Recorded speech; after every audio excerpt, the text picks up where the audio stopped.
Good afternoon, everyone. ยินดีต้อนรับเข้าสู่โบสถ์ลาวบังเกิดใหม่ And welcome to Reborn Our Lutheran. ขอทุกคนลุกยืนขึ้นถ้าเป็นไปได้นมัสการพระเจ้าพร้อมกันโดยเสียงเพลง Please all stand up if you are able to sing and honor our Lord. เราจะร้องเพลง2เพลงความรักมั่นคงแล้วก็วิญญาณค่ะ They're going to sing 2 songs. ความรักมั่นคงของพระเจ้าบ่เคยสิ้นสุดพระเมตตาคุณหลั่งลงมาอยู่เสมอไม่ทุกสาวเข้าในดวงใจซาบซึ้งทุกๆวันใหม่พระองค์ทรงความเที่ยงธรรมยิ่งนักพระองค์ทรงความเที่ยงธรรมความรักมั่นคงของพระเจ้าบ่เคยสิ้นสุดพระเมตตาคุณหลั่งลงมาอยู่เสมอไม่ทุกสาวเข้าในดวงใจซาบซึ้งทุกวันใหม่พระองค์ทรงความเที่ยงธรรมยิ่งนักพระองค์ทรงความเที่ยงธรรมวิญญาณข้าแสวงหาพระเจ้าคือดังพวกน้อยแสวงหาน้ำทรงเป็นความปรารถนาแห่งจิตใจข้าที่อยากสรรเสริญพระองค์ทรงเป็นโลกรักที่เข้มแข็งทรงเป็นผู้เลี้ยงที่ข้าเชิดชูทรงเป็นความปรารถนาแห่งจิตใจข้าที่อยากสรรเสริญพระองค์ ให้เราร่วมใจกันและนึกถึงพระเจ้าอธิษฐานร่วมกัน Let's just bow our head and let's pray together. สรรเสริญองค์พระผู้เป็นเจ้า Praise, O Heavenly Father. พระนามของพระองค์ยิ่งใหญ่เหนือพระนามอื่นใด Your name is the highest above all. พระนามของพระองค์เป็นพระนามที่สัตย์ซื่อและเที่ยงธรรม Your name is the truth. ขอบพระคุณพระองค์ในวันนี้ We give you thanks for today, ในปีนี้ this year, พระองค์เจ้าได้ประทานชีวิตใหม่ให้ลูก that you have given us this brand new life, ประทานให้ลูกได้ลุกขึ้นมาในเช้าอรุณวันใหม่ในมื้อนี้ and that you wake us up for this morning, this day, ประทานให้ลูกได้เข้ามาในพระวิหารอันศักดิ์สิทธิ์ขององค์พระผู้เป็นเจ้า and call us in here to this holy temple. ถ้าลูกบ่มีพระองค์แล้วลูกบ่มีโอกาสได้มายืนในที่นี้ If it were not for you, Father, we would not have an opportunity to come and stand here before you. ลูกขอพระวิญญาณบริสุทธิ์ทรงสวมทับพวกลูกในห้องนมัสการนี้ We ask that the Holy Spirit will cover each and every one of us today. ขอพระวิญญาณบริสุทธิ์ทรงแสงสว่างให้ลูกได้เห็นความจริง And may the Holy Spirit shine the light upon all of us. แต่ต้องพวกลูกทุกคน Reach out and touch all of us. เปิดจิตเปิดใจเปิดหูลูกให้เห็นพระคำอันที่ศักดิ์สิทธิ์ขององค์พระผู้เป็นเจ้า Open our heart, open our ears so we understand all your message. ลูกมอบเวลานี้ให้เป็นเวลาของพระวิญญาณบริสุทธิ์นำพา At this time, we like to give time for the Holy Spirit to guide us. ลูกสรรเสริญลูกขอบพระคุณในพระนามพระเยซูคริสต์เจ้าเอเมน We praise and we thank you. In Jesus' name, our Lord. Amen. ขอเชิญทุกคนนั่งลง And please sit down. ต่อไปมาอ่านพระคัมภีร์ภาษาอังกฤษและภาษาลาวกันหน่อยเอง We're going to have a scripture reading in English by Mr. Park Kuprin and in Laos to be by Ms. Wee Kung.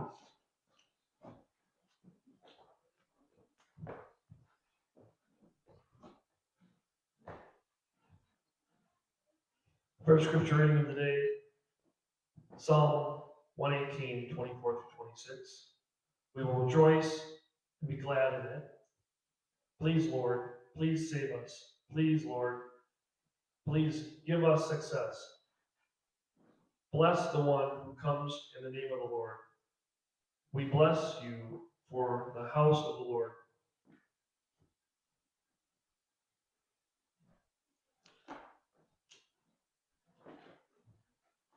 The second scripture reading of the day is Matthew 6:33. Seek the kingdom of God above all else and live righteously, and he will give you everything that you need. ก็ได้ขออ่านเพลงสรรเสริญบท118ข้อที่24หา26วันนี้เป็นวันที่พระผู้เป็นเจ้าให้ความมีใสจงทรงซึ้งยินดีและฉลองกันเถิดข้าแด่องค์พระผู้เป็นเจ้าขอทรงโปรดช่วยข้าน้อยให้พ้นเถิดข้าแด่องค์พระผู้เป็นเจ้าโปรดประทานความสำเร็จให้แก่พวกข้าน้อยแด่ทอนขอให้ท่านผู้ที่มาในพระนามขององค์พระผู้เป็นเจ้าจงได้รับพระพรข้าน้อยทั้งหลายอวยพรผ่านจากพระวิหารแห่งองค์พระผู้เป็นเจ้าต่อไปมัทธิวบทที่6ข้อที่33แต่ก่อนอื่นหมดจงเจ้าทั้งหลายจงแสวงหาราชาอาณาจักรของพระเจ้าและความชอบธรรมของพระองค์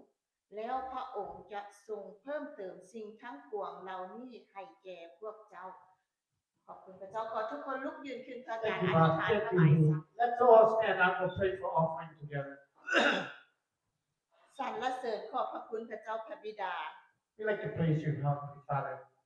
ขอบพระคุณพระองค์ที่ประทานเหือแห่งสติปัญญา We give you thanks for the wisdom and the strength that you give us เรียกการงานที่ลูกมี and all the work that we have ครอบครัวที่ลูกมี and the loving family that we have สุขภาพที่ดี and the strength, the health, ล้วนแต่มาจากพระเจ้าพระบิดา and that all coming from you. พระเจ้าขา Oh, Heavenly Father, ลูกมีทรัพย์สิน we have this ถ treasure วายนำองค์พระผู้เป็นเจ้า to offer to you.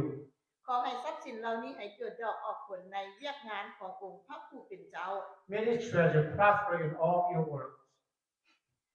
ผู้ใดขอพระองค์เจ้าทรงอวยพรผู้ที่ถวาย And may God, you, Father, bless all the hand that offer this afternoon. ประทานสติปัญญาเหือแหง Give them wisdom, strength, ความชอบธรรม the righteousness, นำทางพวกลูกไปทางที่ชอบธรรมอยู่เสมอ and always lead us to the righteousness. ลูกฝากการดำรงชีวิตประจำวัน We give you our daily life ไว้นำองค์พระผู้เป็นเจ้า that you will protect us. ลูกสรรเสริญขอบพระคุณในพระนามพระเยซูคริสต์เจ้าเอ We เม praise น and we thank you in Jesus' name, our Lord. Amen. ขอเชิญทุกคนนั่งลงต่อไปฟังเพลงพิเศษ Please sit down. We're going to hear a special song from Mrs. Donna Utlin.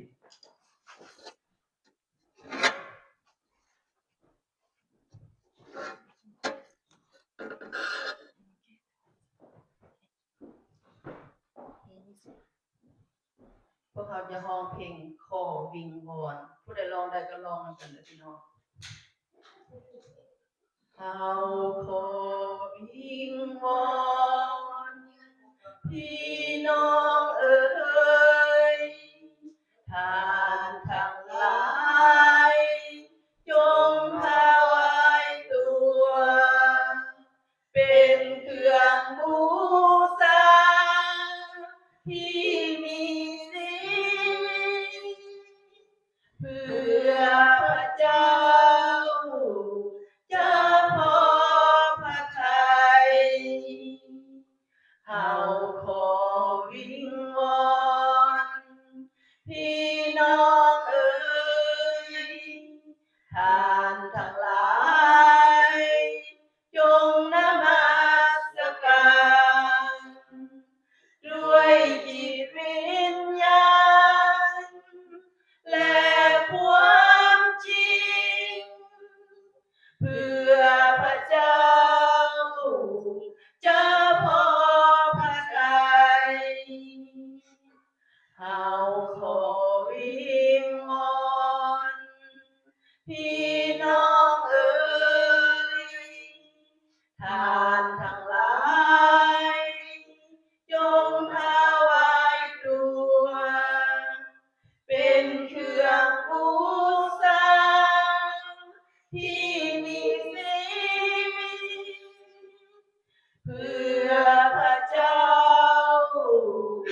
พี่น้องเอ๋ยท่านทั้งหลายจงนมัสการด้วยจิตวิญญาณและความจริงเพื่อพระเจ้าจะพอพระทัยขอบคุณพระเจ้าขอให้เสียงเพลงนี้เป็นที่ถวายเกียรติแด่องค์พระผู้เป็นเจ้าต่อไปขอเชิญอาจารย์บุญเพ็ญขึ้นเทศนา Now we're going to hear a message from our pastor.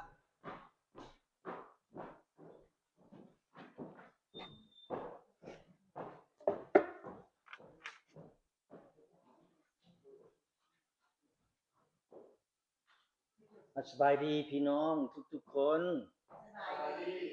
Good afternoon church มื้อนี้ให้พวกเรากล่าว Goodbye ในปี 2025 และก็ให้พวกเราต้อนรับปี 2026 เนาะ Today may all of you please say goodbye to the years of 2025 and welcome to the years of 2026. Say goodbye พี่น้อง Yes, goodbye to the year 2026 ก่อนพวกเราจะเดินเข้าไปในปี 2026 พี่น้องให้พวกเราได้ขอพระคุณพระเจ้าที่พระองค์ทรงสำเร็จหลายสิ่งหลายอย่างในชีวิตของพวกเราในปี 2025 Before we step in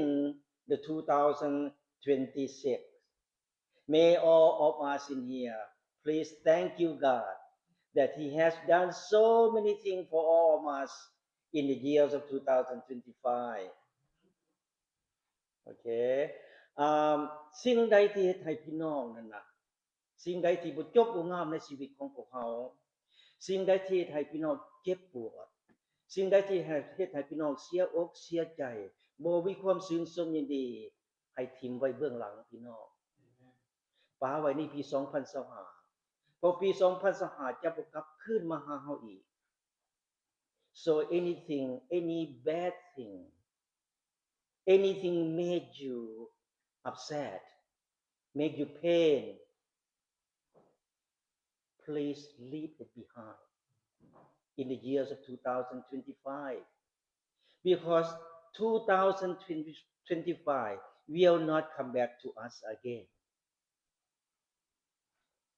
ดังนั้นพ่อแม่พี่น้องที่รักของพระเจ้าให้พวกเราเดินเข้าไปในปี 2026 นี่พี่น้องโดยความเชื่อในพระเจ้าโดยความหวังโดยความมั่นใจในพระเจ้าทุกอย่าง So may all of us in here walk into the years of 2026 with faith, hope and trust in God. ให้พวกเราได้เดินเข้าในปี 2026 ด้วยความสดชื่นแจ่มใสด้วยความชื่นชมยินดีด้วยความสันติสุข May all of us in here walk into the years of 2026 with fresh happiness, joy and peace. อาจารย์เชื่อว่าในปี 2026 พระเจ้าจะอวยพรพวกเราทุกคน I believe in the years of 2026 God will bless each one of us และอาจารย์ก็เชื่อว่าในปี 2026 นี้พระเจ้าจะมีแผนการที่ดีๆให้กับพวกเราแต่ละคน And I also believe in the years of 2026 God will have good plan to each one of us in here และอาจารย์ก็เชื่อตื่นอีกว่าในปี 2026 นี้พวกเราจะได้รับข่าวดีๆทั้งนั้นพวกเราจะบ่มีข่าวชั่วร้ายที่มาถึงพวกเรา And I also believe in the years of 2026 we just receive the good news to each one of you no bad news for us in the years of 2026 ดังนั้นพี่น้องที่รักของพระเจ้าขอให้พวกเราสืบต่อโอเคสืบต่อติดตามองค์พระเยซูตลอดถึงปี 2026 So may all of us in here please continue to follow Jesus through the years of 2026. Amen พี่น้อง Let us pray. พระเจ้าพระบิดาพระลูกโมทนาสรรเสริญและขอบพระคุณพระองค์ที่พระองค์ทรงสำเร็จหลายสิ่งหลายอย่างให้กับพวกลูกในปี 2025 Father, we give thanks to you and praise to you that you have done so many things for all of us in the years of 2025 โอ้พระบิดาเจ้าเอ๋ยขอให้พระองค์เจ้าทรงอวยพรปี 2026 ให้เป็นปีที่พวกลูกมีความเชื่อที่เข้มแข็งรับใช้พระเจ้าที่เข้มแข็งนมัสการพระเจ้าที่เข้มแข็ง Father, may you bless the years of 2026 to be the years for us to have strong in faith, strong in serving you, strong in worship. ขอให้ปี 2026 เป็นปีแห่งความชื่นชมยินดีของพวกลูกทุกๆคน May the years of 2026 to be the year happiness and peace with you. ขอให้พระวิญญาณบริสุทธิ์ของพระองค์เจ้าทรงได้สืบต่อนำพาพวกลูกในปี 2026 ด้วยเถิด May the Holy Spirit continue to guide us in the years of 2026 พวกลูกร่วมกันภาวนาอธิษฐานมายังพระนามขององค์พระมหาเยซูคริสต์เจ้า Amen. We pray together in your name Jesus Christ our Lord. Amen. มื้อนี้อาจารย์จะแบ่งปันเกี่ยวกับเรื่องพระเจ้าทรงเพิ่มเติม Today I will share about God added more and more อาจารย์จะเริ่มอยู่ในพระคัมภีร์มัทธิวบทที่6ข้อที่33ว่าดังนี้ I will begin in the Gospel of Matthew chapter 6 verse 33ฟังคักๆเด้อพี่น้อง Listen to this แต่ก่อนอื่นหมดเจ้าทั้งหลายจงแสวงหาราชอาณาจักรของพระเจ้าและความชอบธรรมของพระองค์แล้วพระองค์จะทรงเพิ่มเติมสิ่งทั้งปวงเหล่านี้ให้แก่พวกเจ้า Matthew 6 verse 32 But seek first the kingdom of God and his righteousness and all these things will be added to you พ่อแม่พี่น้องที่รักอาจารย์เชื่อว่าทุกคนรู้ดีว่าทุกสิ่งทุกอย่างในโลกนี้เป็นของพระเจ้าแม้แต่ชีวิตของเฮานี้ยังเป็นของพระเจ้าแม่นบ่พี่น้อง My beloved I believe everything on earth we already know that everything on earth belong to God even your life and my life still belong to God ดังนั้นในปี 2026 นี้พี่น้องให้พวกเราสอบแสวงหา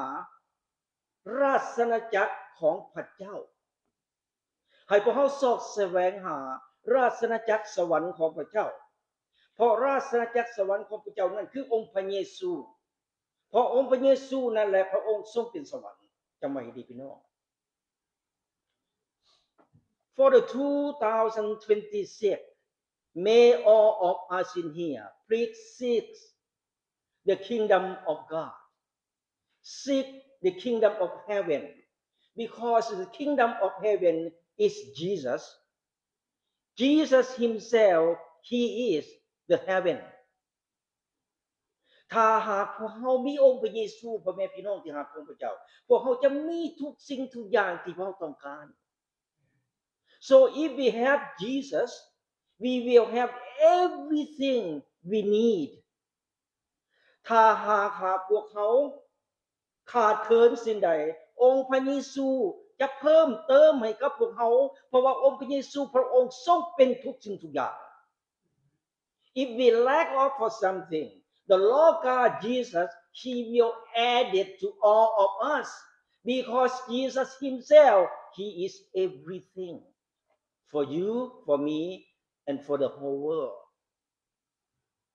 ดังนั้นพี่น้องที่รักของพระเจ้าถ้าหากพี่น้องอยากสำเร็จในความฝันของพี่น้องในความหวังของพี่น้องในความปรารถนาของพี่น้องในปี 2026 ให้พี่น้องสอบแสวงหาองค์พระเยซู So if you want to success something in your dream, from your hope, in your wish. Make sure you seek to Jesus in the years of 2026. Are you ready? Yes. Follow Jesus. Continue to follow Jesus in the years of 2026. Amen พี่น้อง Are you ready to follow Jesus in the years of 2026? Okay, thank you for that. I have decided. Wow. Decided. Alright. Now วันนี้อาจารย์ยังได้พบอยู่ในพระคัมภีร์โยบบทที่42ข้อที่12ข้อที่13ให้พี่น้องได้เบิ่งอยู่ทุกสกรีนเรื่องเล่าเป็นอย่างนี้ I have found in the book of Job chapter 42 verse 12 to 13. Please look at on the screen the story like this. โยบนี่เป็นคนที่หังมีเด้อพี่น้องโยบนี่เป็นคนที่หังมีที่สุด Job he was wealthy man แต่ในครั้งหนึ่งเราสูญเสียทุกสิ่งทุกอย่างที่เรามีอยู่ In upon a time he lost everything he has แต่โยบยังมีความชื่นชมยินดีเพราะเราบ่เสียความเชื่อเราบ่ได้เสียองค์พระเยซูและบ่ได้เสียพระเจ้าเราเอาพระเจ้าไปก่อนเราให้พระเจ้านำหน้าเราเสมอ But Job he's still happy even he lost everything in his life because Job he did not lose his faith he did not lose God at all he put God first he let God ahead of him with everything ดังนั้นเมื่อบั้นท้ายชีวิตของเราพระเจ้าให้คืนทุกสิ่งทุกอย่างสิ่งที่เราเสียไป2เท่าพี่น้อง By the end of his life God gave him back everything that he lost twice much than the first time Thank God for this ดังนั้นพี่น้องที่รักของพระเจ้าในปี2026สำหรับพวกเขา So my dear brother and sister for us in the years of 2026ให้พวกเขาเอาพระเจ้าไปก่อนเสมอ Put God first ให้พระเจ้านำหน้าพวกเขาเสมอ Let God ahead of us แล้วพระเจ้าจะให้คืนทุกสิ่งทุกอย่างสิ่งที่พวกเขาเสียไป Then God will give us back everything we lost in the years of 2025 Alright และอาจารย์ยังพบอยู่ในพระคัมภีร์โยฮันบทที่2ข้อที่3ข้อที่8ให้พี่น้องได้เบิ่งอยู่ทุกสกรีนเรื่องเล่าเป็นอย่างนี้ And I have found in the Gospel of John chapter 2 verse 3 to 8 Please look at on the screen the story like this พระเยซูไปร่วมงานสมรสในบ้านกานาฟังคักๆอาจารย์เชื่อว่าหลายคนรู้จักเรื่องนี้ดีเนาะ The Lord God Jesus he went to wedding at Cana I believe many of you knows about this story right วันนี้บ่ดนพี่น้องบ่ดนเราองุ่นหมดแม่นบ่พี่น้อง Yes. Suddenly the wine ran out the wine is gone แล้วมารดาขององค์พระเยซูจึงมาบอกองค์พระเยซูว่าเราเอาเงินหมดแล้ว Then his mother told Jesus the wine is gone และองค์พระเยซูตอบว่าอย่างไรนางเอ๋ยป้าให้เป็นธุระของเฮาเสียเพราะเวลาของเฮายังบ่ทันมาถึงองค์พระเยซูกล่าวเนาะ Jesus replied to his mother, Woman, what does this have to do with me? My hour has not yet to come. อาจารย์จะอ่านอยู่ในข้อที่5ให้พี่น้องรักษาคำนี้ไว้ให้ดีฟังให้ดีในข้อที่5 Please listen to 5 verses and keep it in your mind, in your heart. แม่ของพระองค์จึงบอกต่อคนรับใช้ว่าเพิ่นบอกพวกเจ้าเฮ็ดอันใดจงเฮ็ดตามเด้อได้ยินบ่นี่ John 2 verse 5 His mother said to the servant, Do whatever he tell you. ฟังได้บ่นี่พี่น้องได้ยินได้บ่นี่รักษาคำนี้ไว้ให้ดีในชีวิตของพี่น้องในจิตใจในแนวคิดของพี่น้องถ้าพี่น้องได้ยิน Keep these words in your mind, in your heart, in your life. Do whatever Jesus tell you to do. บอกผู้ที่นั่งทั้งทางบอกว่าเฮ็ดตามองค์พระเยซูบอก Do what Jesus tell you to do. Tell everyone in here, do whatever Jesus tell you to do. Do whatever Jesus tells you to do. Not just from your own, Not from your own. but from Jesus. From Jesus. Follow the word of Jesus Follow the Lord. in the years of 2026. In the year 2000. พี่น้องจะบ่ผิดหวัง Amen. You will not disappointed if you listen to the voice of Jesus Christ tell you to do. Amen. Amen. Hallelujah. Amen. วันนี้อาจารย์จะถามพี่น้ององค์พระเยซูได้บอกหยังกับผู้รับใช้ที่บอก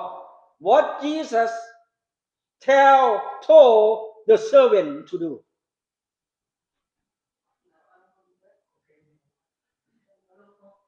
องค์พระเยซูบอกคนรับใช้ว่าอย่างหยังให้ตักน้ำให้เต็มหัวไข่แม่นบ่แล้ว The Lord God Jesus told the servant fill up 6 jars of water คนรับใช้เฮ็ดหยังล่ะคนรับใช้เฮ็ดทุกสิ่งทุกอย่างตามองค์พระเยซูบอก The servant they did everything according to Jesus tell them พี่น้องก็เช่นเดียวกัน You are the same. You do everything what Jesus tell you to do. แล้วบ่ดนน้ำกลายมาเป็นเหล้าองุ่นแม่นบ่ฟัดสิ Yes. Not too long. The water became wine. Turn the water into wine. Yes. The water turned to wine. และองค์พระเยซูตรัสสั่งต่อผู้รับใช้ว่าตักเอาไปให้พวกเจ้านายคนกินเพิ่นดื่ม That Jesus demand and told the servant scoop some and take it to the master of feast แล้วคนรับใช้เฮ็ดทุกสิ่งทุกอย่างที่องค์พระเยซูได้บอกพวกเขา Then the servant did everything that Jesus tell them to do มื้อนี้พ่อแม่พี่น้องที่รักของพระเจ้าอาจารย์จึงอยากเน้นหนักเกี่ยวกับเรื่องให้พวกเขานี่นะเฮ็ดทุกสิ่งทุกอย่างตามองค์พระเยซูได้บอกพวกเขา Today I would like to emphasize do whatever Jesus tell you to do not from your own but listen and follow Jesus He will not tell you wrong way. He will tell you in the right way and good way and save place for you. That's what Jesus for us. Keep this word in your mind and in your life.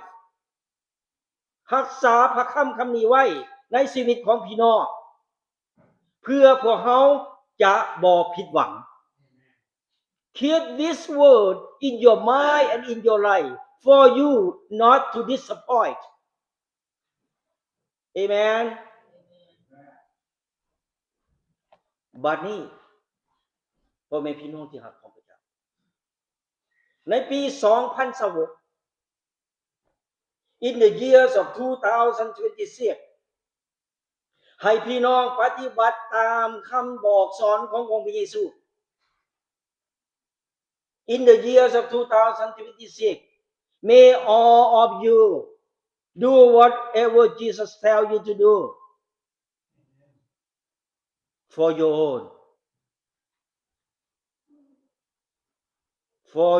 own life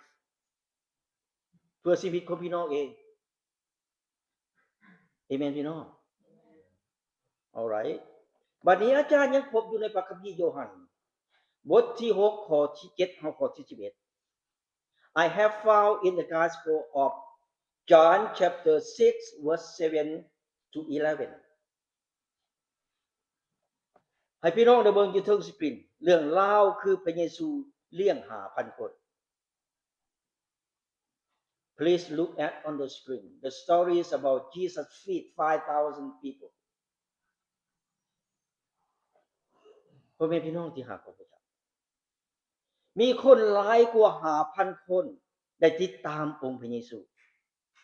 เพราะองค์พระเยซูได้เฮ็ดสิ่งมหัศจรรย์ให้พวกเขาได้เห็น My beloved, more than 5,000 people follow Jesus because he did the miracle for them to see พวกเขาคือกันพวกเขาติดตามองค์พระเยซูก็เพราะว่าพวกเขาเห็นสิ่งมหัศจรรย์ที่พระองค์ทำอยู่ในชีวิตของพวกเขาแม่นหรือบ่ We are the same.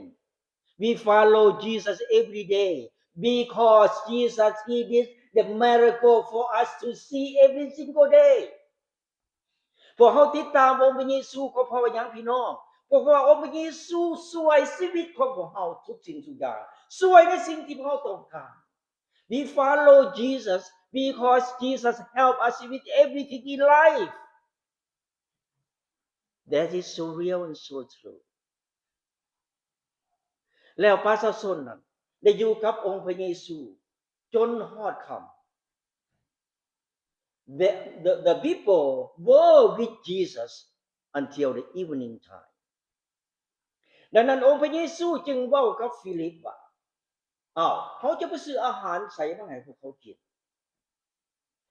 Then the Lord God Jesus spoke to Philip. Where we supposed to buy food to feed these people? Philip replied to Jesus. Philip ตอบองค์พระเยซูว่าแม้แต่เฮาไปซื้อเงิน200เหรียญนี่มาแบ่งให้พวกนี้กินผู้ละน้อยยังบ่พออยู่ Philip replied to Jesus. Even 200 coins silver. We buy the food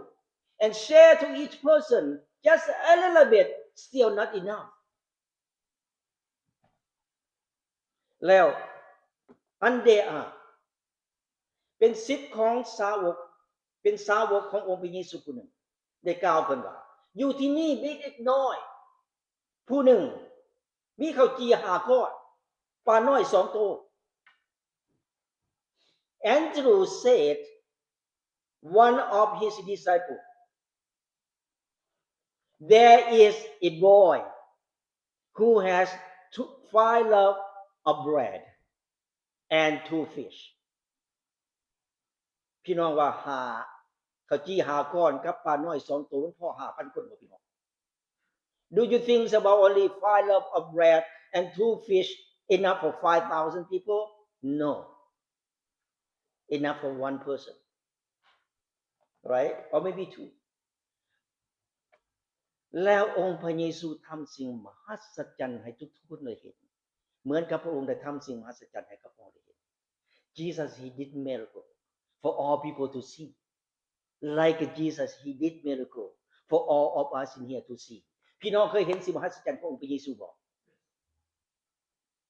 Do you see the miracle Jesus did to see for all of you? Yes, for me is a lot, right? สิ่งที่มนุษย์เฮ็ดบ่ได้แต่พระเจ้าเฮ็ดได้เฮาเรียนกันแม่นบ่นี่ The things we cannot do but God can do. That's what we learned this morning.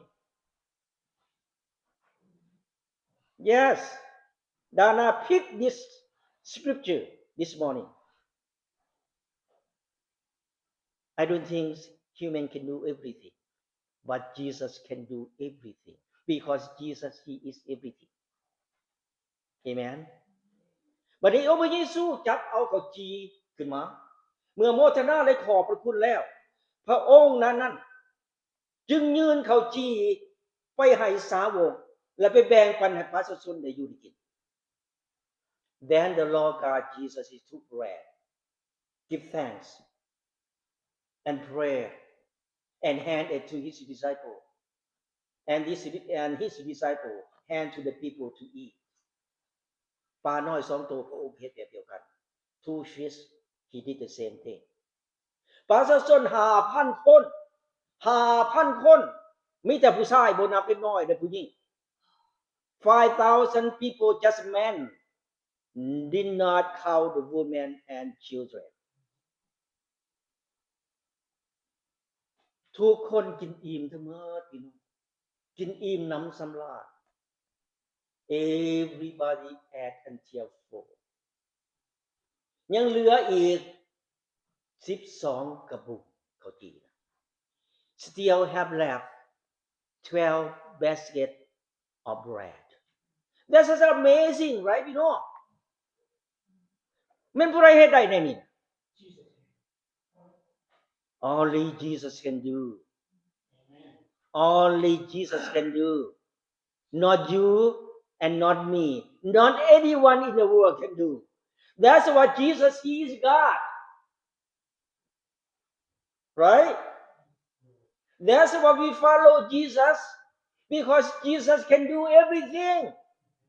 That's why we have to follow what Jesus tell us to do because Jesus can do everything for us.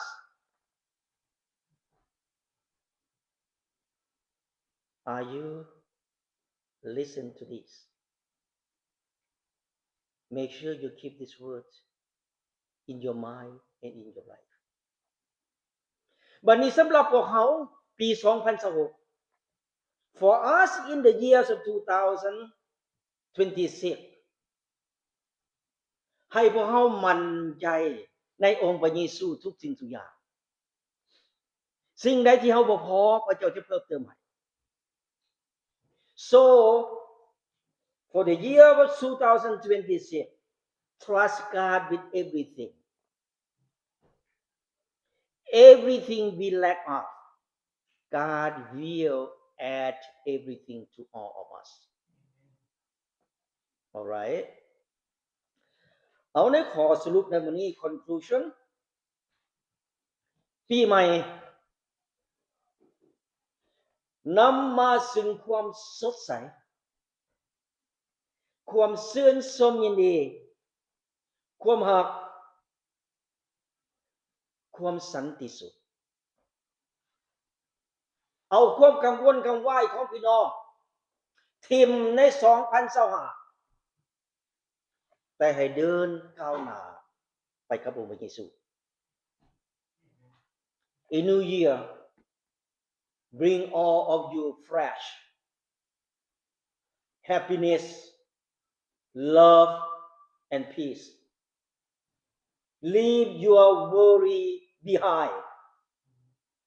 but walk forward with Jesus Christ. Amen.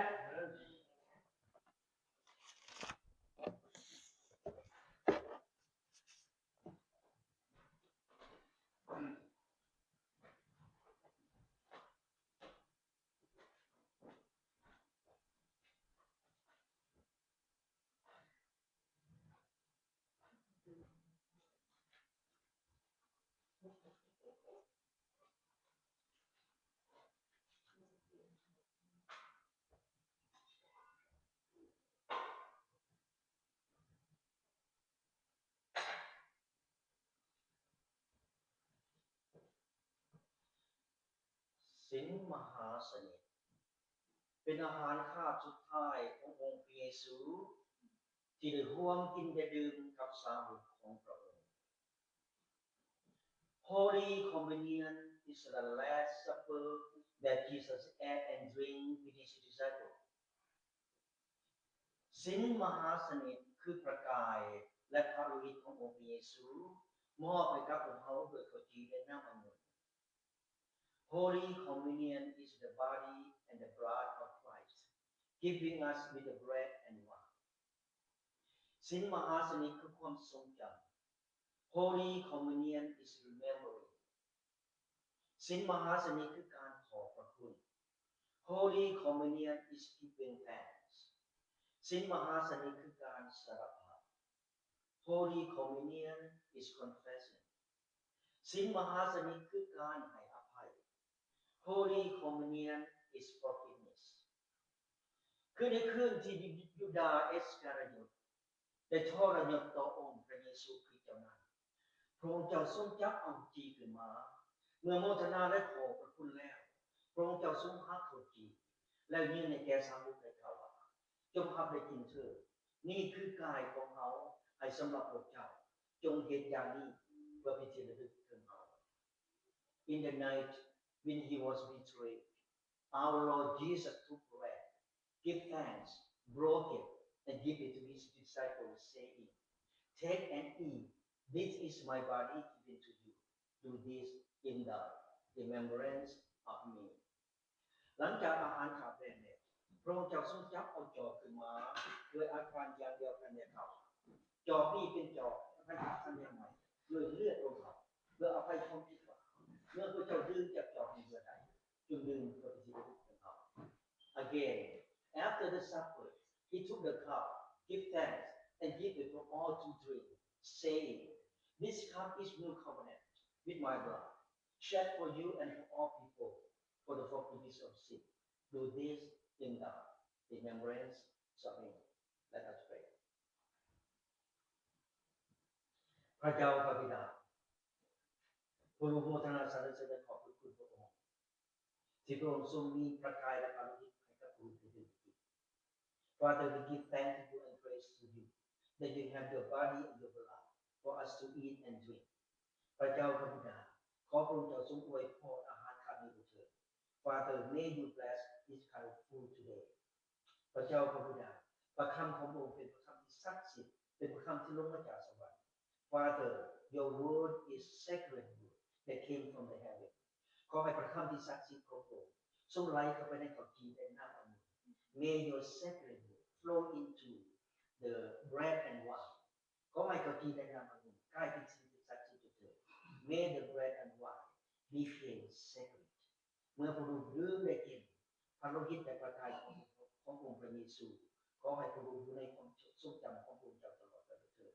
When we drink and eat your body, may all of us in here remembering you forever. ผู้รู้อธิษฐานร่วมกันในพระนามขององค์พระมหาเยซูคริสต์เจ้า Amen. We pray together in your name, Jesus Christ, our Lord. Amen.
ขอให้พี่น้องทุกคนยืนขึ้นร้องเพลงสรรเสริญพระเจ้าร่วมกัน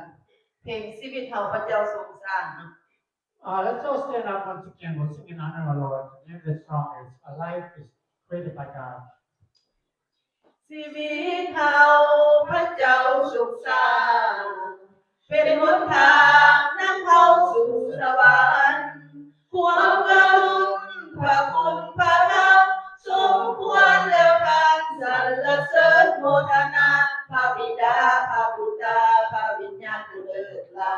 ำพรพระองค์ที่ทรงประทานของพระวิญญาณทรงประทานฤทธิ์เดชาในพระนามพระเยซูทรงเอ็นดูสาวประชาความบาปที่เฮาเคยทำเป็นประจำพระองค์ทรงไถ่แม้จะมีมนทินไผดูหมิ่นก็ช่างไผพระองค์ทรงให้อภัยพวกเฮาความสุขเศร้าพวกเฮาหายไปอย่ามีภัยที่ใดกับเจ้านำพวกเฮาช่วยประสานให้รอดพ้นทำความดีบ่มีจักคนที่จะช่วยตนให้หลุดพ้นจากความตายบ่มีวันจะหลุดหายจากความตายไปได้เลยพระเยซูเป็นผู้ชดเชยโอ้พี่น้องเอ๋ยบ่เคยลืมพวกเราในพระนามพระเยซูทรงเอ็นดูสาวประชาความบาปที่เฮาเคยทำเป็นประจำพระองค์ทรงไถ่แม้สิมีมนทินไผดูหมิ่นก็ช่างไผพระองค์ทรงให้อภัยพวกเฮาความซึมเศร้าพวกเฮาหายไปสรรเสริญองค์พระผู้เป็นเจ้า Praise Heavenly Father. ขอบพระคุณพระองค์ในวันนี้ We'd like to give you thanks again for today. ขอบพระคุณพระองค์สำหรับคำสอนของพระผู้เป็นเจ้า And we give you thanks for the message that you've given us. ขอให้คำสอนนี้ซึมซับเข้าไปในชีวิตและจิตใจของลูก And let this message plant it in our heart โปรดประทานนำพาลูกนำชีวิตประจำวัน and let it lead us เฮ็ดตามน้ำพระทัยขององค์พระผู้เป็นเจ้า and do whatever you say. ขอให้เฮาร่วมใจกันสารภาพบาปต่อองค์พระผู้เป็นเจ้า Let's all confess together. พระเจ้าพระบิดา Oh Heavenly Father, ลูกขอสารภาพความผิดบาปต่อองค์พระผู้เป็นเจ้า we'd like to confess a sin towards you. ลูกรู้ว่าลูกเฮ็ดบ่ถูกตามน้ำพระทัยขององค์พระผู้เป็นเจ้า And we know that we are wrong and we don't always do according to your will. ด้วยการเว้าจาด้วยการกระทำ What we do and what we say, โดยที่ตั้งใจหรือบ่ได้ตั้งใจ meant to be or not meant. ขอพระองค์เจ้าทรงอภัยความผิดบาปลูกด้วย And we ask for your forgiveness และนำทางลูกไปทางที่ชอบธรรมอยู่เสมอ and always lead us to the righteousness. ขอพระองค์เจ้าทรงปกปักรักษาคุ้มครองกับชีวิตประจำวันลูกด้วย And we ask you that you would protect us and lead us in our daily life ปกปักรักษาลูกออกจากมารซาตานสิ่งชั่วร้าย and pull us away from the temptation. สิ่งใดที่บ่แม่นน้ำพระทัยของพระผู้เป็นเจ้า Whatever that's not according to your will. โปรดประทานอย่าให้ลูกได้เฝ้าได้เฮ็ด And please don't let us do or say. โปรดประทานอย่านำลูกเข้าไปในการทดลองของมารซาตาน And then don't let us fall into temptation. ลูกมอบเวลานี้ให้เป็นเวลาของพระวิญญาณบริสุทธิ์นำพา And we ask that the Holy Spirit would guide us. ลูกสรรเสริญลูกขอบพระคุณในพระนามพระเยซูคริสต์เจ้าเอเมน We praise and we thank you in Jesus' name, our Lord. Amen. ต่อไปก็เชิญอาจารย์บุญเพ็ง Now we're going to hear a closing prayer. ให้พระอธิษฐานคำอธิษฐานของพระเยซูเนาะ Let us pray Jesus starts to go. Our Father in heaven, hallowed be your name. Your kingdom come. Your will be done on earth as in heaven. Give us today a daily bread. Forgive us our sins, and we forgive those who sin against us. Save us from the time of trial, and deliver us from the evil. For the kingdom, the power, and the glory are yours, now and forever. Amen. The Lord bless you and keep you. The Lord face to shine on you with grace and mercy. The Lord look upon you with favor and give you peace. In the name of the Father, the Son, and the Holy Spirit, go in peace and serve the Lord.